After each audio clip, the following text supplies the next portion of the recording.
ESLA is online. There is ESLA PLC with all the reports there. There is ESLA report on Ministry of Finance website. In fact, as recent as April 2025, the Finance Minister Ato Forsen, Honorable, presented a report on ESLA. The MPP never did what it is that you are trying to impugn on us. When we took office, the energy crisis was so dire that in 2019, if you recall, the war.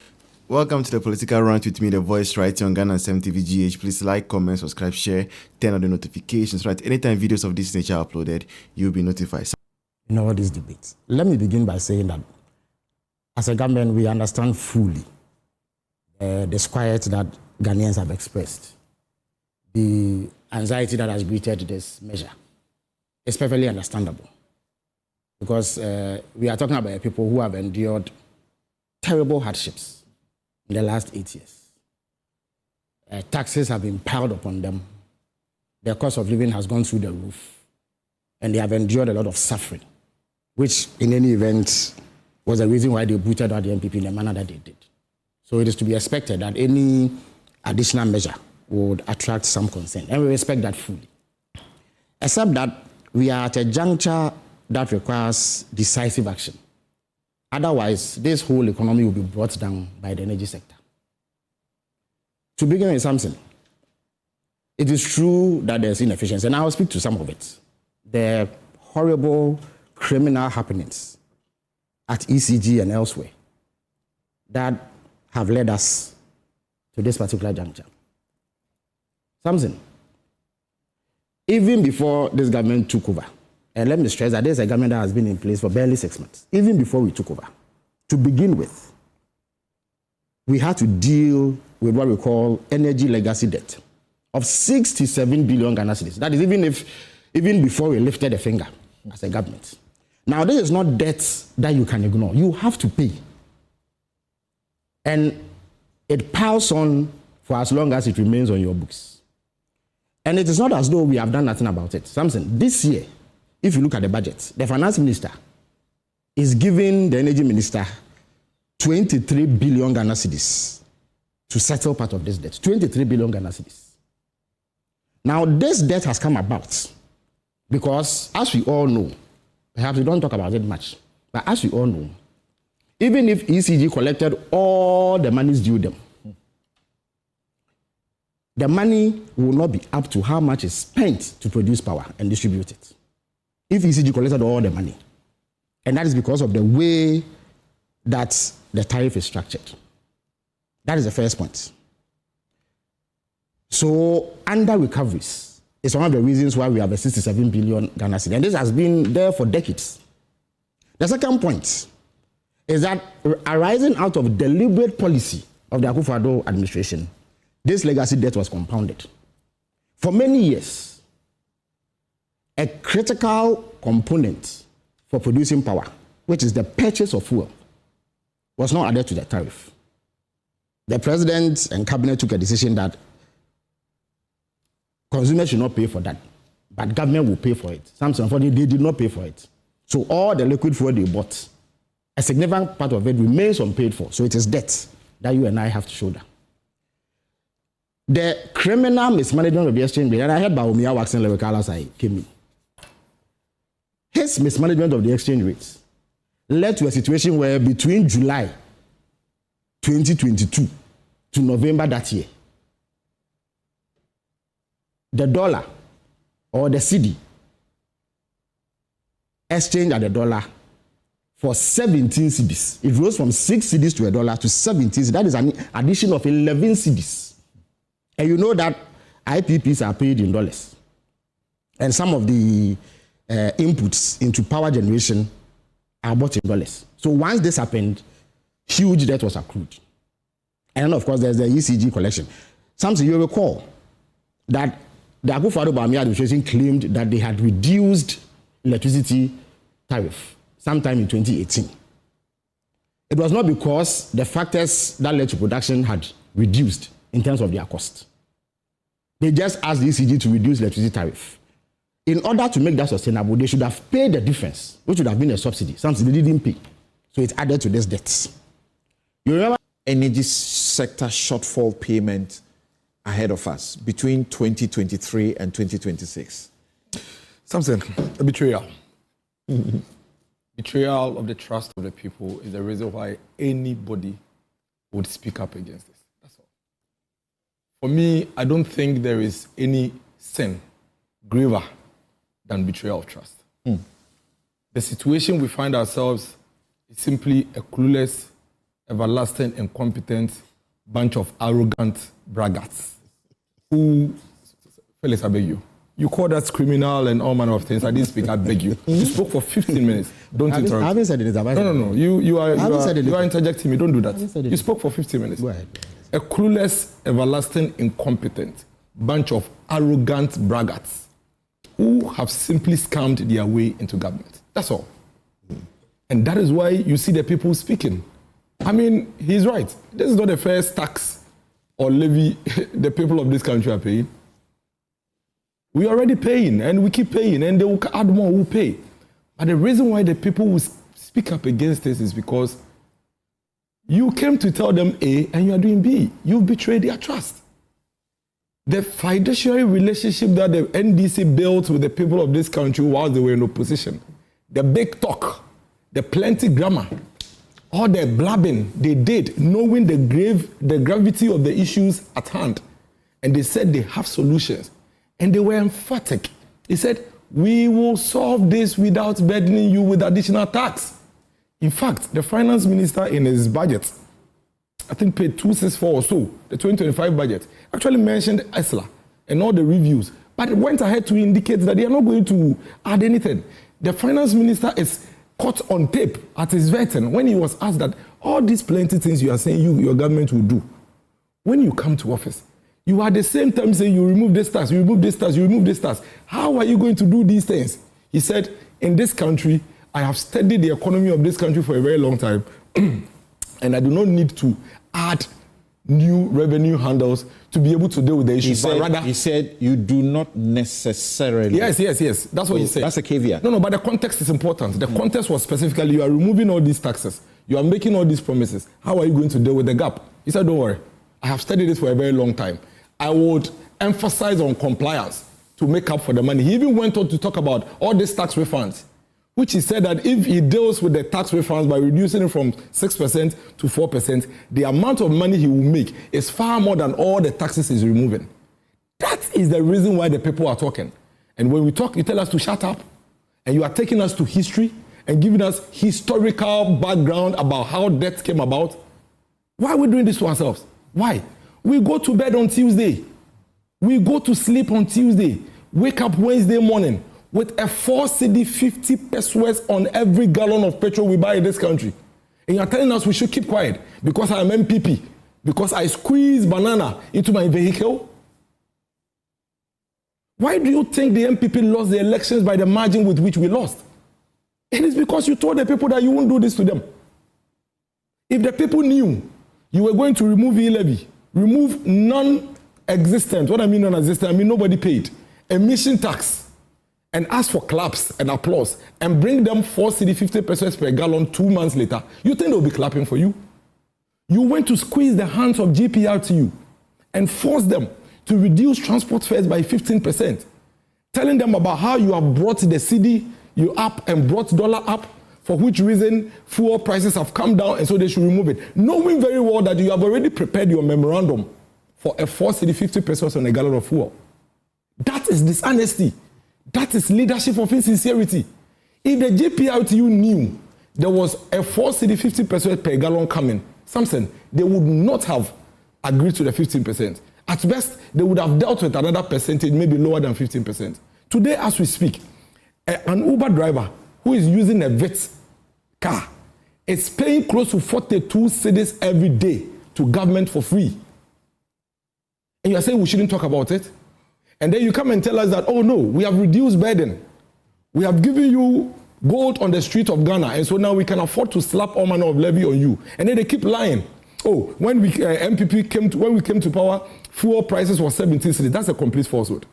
As a matter of fact, when we are speaking to these things, let's speak to facts. Nana Addo Dankwa Akufo-Addo handed over to power to the NDC with fuel at 14 cedis 99 pesos. That is the fact. On 7 January, I have it here. This is Guel. Star Oil is here. What? Is here. Is here. What for? Is here. Is here. It's here. See there, you can read it. Thursday, 2nd January 2025. See there, read the whole thing. What for? Super XP 14.99. Yeah, that one. Diesel XP 15.60. Super XP 95. The 15.60. What is the price now? But what's the price of Super XP? Now. What's the price of Super XP now? Tell me. Is it 17 cedis? Was it 17 cedis? No, what is the price now? No, hold on. You see, and again, Felix, stop interjecting me. Write your notes like I did, and I'll speak to it. The fact is that you have been peddling falsehood. Even this morning, you've done it. Nobody was buying fuel at 17 cedis. Nobody ever bought fuel at 17 cedis under the MPP. Is that what you are saying? Some said, are you going to allow this?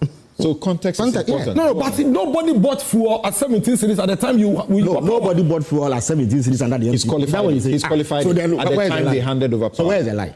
But Didn't you ever buy fuel at 17 cedis under Thank the you. MPP? Hold on. Yes, Dennis. See, we cannot allow the people we pay with our taxes to mislead the public.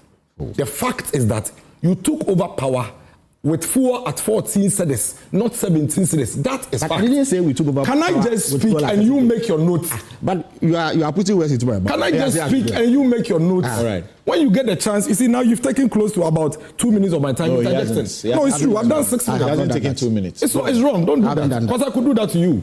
I have never. So you see, you never took. So what NDC have actually done is that today I look at Guel and Star Oil, and I realize that Guel is selling Super XP at 12 cedis 52 pesos. It was 14 cedis 99 pesos. In actual sense, it's 2 cedis and about some pesos that the ADC have brought fuel down. That is the truth. That is the truth. But the whole week they've been peddling that falsehood of 17 cedis and they brought it to 12 cedis. That is false. And I think it's important to situate it in that context. Number 2, you don't come and tell us that because in your view, you have reduced burdens on us, you can decide to wake up in the middle of the night without consulting us and slap any taxes you want on us and we should keep quiet. That will not happen. As we speak today, between January and now, cement prices have gone up by about 45 cedis. 45 Ghana cedis, Samson. That is the burden you have reduced. Tomatoes, which you did politics with, which was costing about 2 for 10 cedis, is today costing 1 for 10 cedis. Texpo market, Malata market right here. That is the burden you have reduced. Iron rods are skyrocketing. That is the burden you have reduced. And when you ask them to show evidence of the impact of the appreciation of the dollar, do you know what they do? They point you to the glamour stores on Spintex, East Legon, Cantonment, and Laboni. And they show you banners of these shops who are selling sofas for $60,000 and $70,000, who have reduced their prices and tell you that that is Ghanaian burden reduced. You and I know in this country something. Everybody watching us know. And this is a very serious matter. We're not going to allow this government to basically gaslight us and get away with it. You know that in this country, what truly affects prices of the day-to-day Ghanaian is fuel. Correct. That is the truth. It affects everything. So if we were all happy. Was I not here when I even applauded this government and I said that I am not one of the people who would say that any other person is responsible for the dollar appreciation other than the government. You are there. It's like being in a football match, whether you coach the team right or not, when they win, it's your win. So they should take that credit. But of what use is it for you to appreciate the CD to dollar by some 3-4 cedis and then increase the fuel prices at a time when we're going to enjoy the benefits? Because the only reason why transport fares were reduced was because fuel prices have gone down. Right. So today, if you come and add 1 cedi to transport fares, GPRT have already signaled that they are going to go back. And you know how GPRT operates. Whenever they come down 1, they go back 2 or 3 steps forward. But do you understand them? Why are they not saying we will also revert to the price rather than say we are going on strike? I mean, they do that all the time. This is not the first time. They've even done the strike before. It's not like a threat. They've done, even 2024, they did it.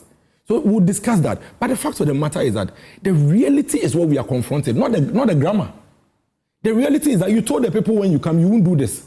Today you are doing that. That is what we need to deal with. But do you think that's the real reason why you lost as massively as you did? Because you said the reason why do you think we lost the election the way we did?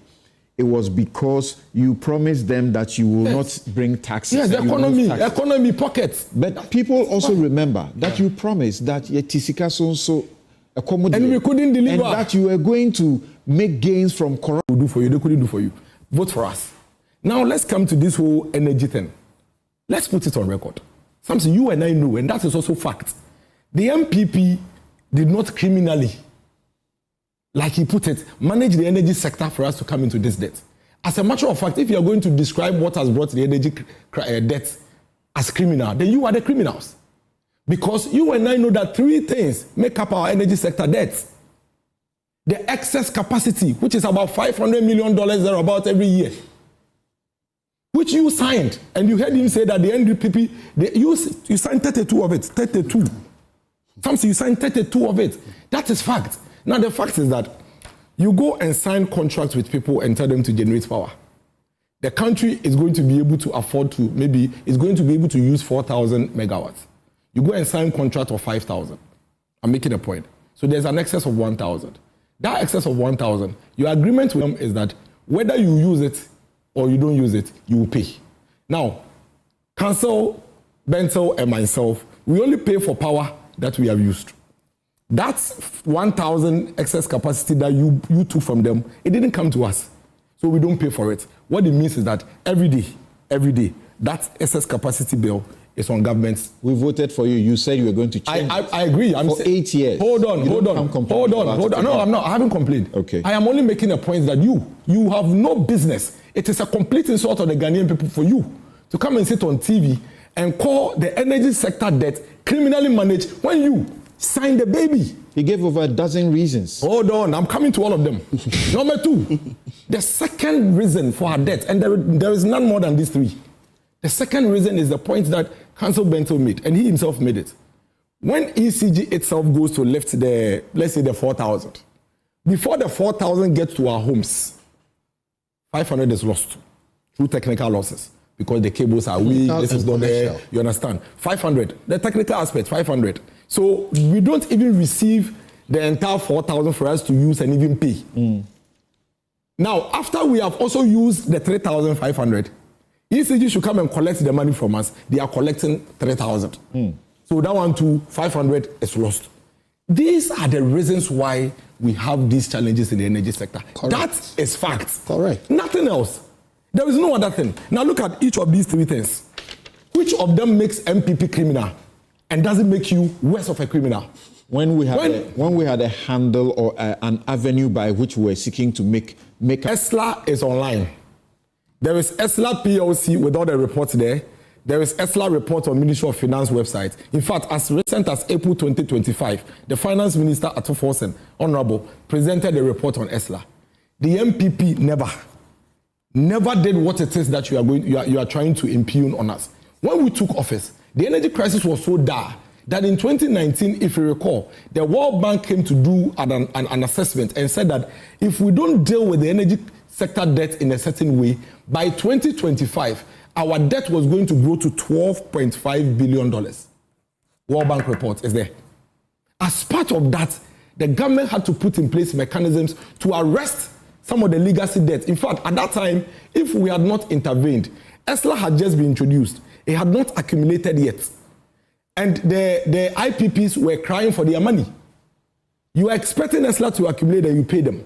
They cannot wait. So all government did was to float this ESLA, generate the money now, and pay the IPPs so we can have our power on. There is this thing that the BDOCs actually released along the line, and I'll read it to you. It's on your website. Government settles 1 billion legacy debt. The Ghana Chamber of Bulk Oil Distributors says it has received from government 1 billion being full and final payment of legacy debt owed the bulk oil distributing companies from 2012 to 2020. This is ESLA money. This was when? This is ESLA money. This was ESLA money. This was when? Somewhere 2020 thereabout. Okay. This is ESLA money.